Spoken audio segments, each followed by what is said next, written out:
Okay, then a couple of questions coming in about month-end rebalancing from Asanka, Dudley, and Yanku, all asking exactly what is the month-end and the quarter-end rebalancing.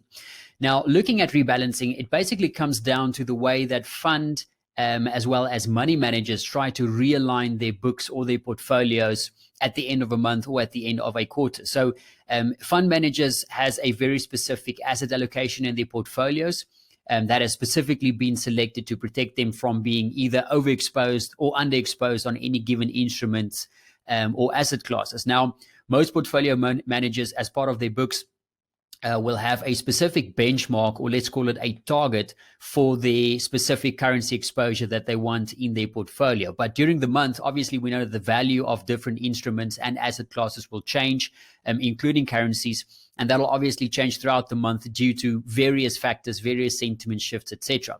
Thus, at the end of the month, the fund managers will need to basically realign or rebalance their currency exposures to make sure that they are not overexposed or, let's say, underexposed on any given instrument, whether that is the dollar, whether that is the yen, whether that is an equity class, etc.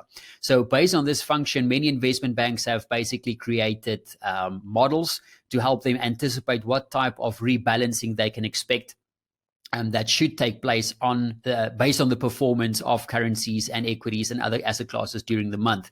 Now, as the rebalancing is basically based on the difference in the movements that they saw in those asset classes, the size of the rebalancing will largely depend on the size of the volatility of the moves that we saw in those asset classes over the course of the month.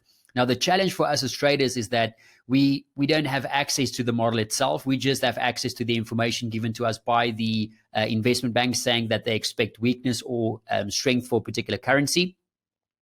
And the other challenge we have is that we don't know the size that is expected from these month-end flows and what type of reaction it will have. So when we have seen lots of big moves in currencies during the month, that can be a slight indication that we might be expecting bigger rebalancing at the end of the month, but there's no clear, sure way for us to know that data. Thus, it's good to include something like month-end rebalancing in your analysis. It's good to know exactly when that'll take place. Basically providing us with an opportunity to stay on the right side of those expected moves.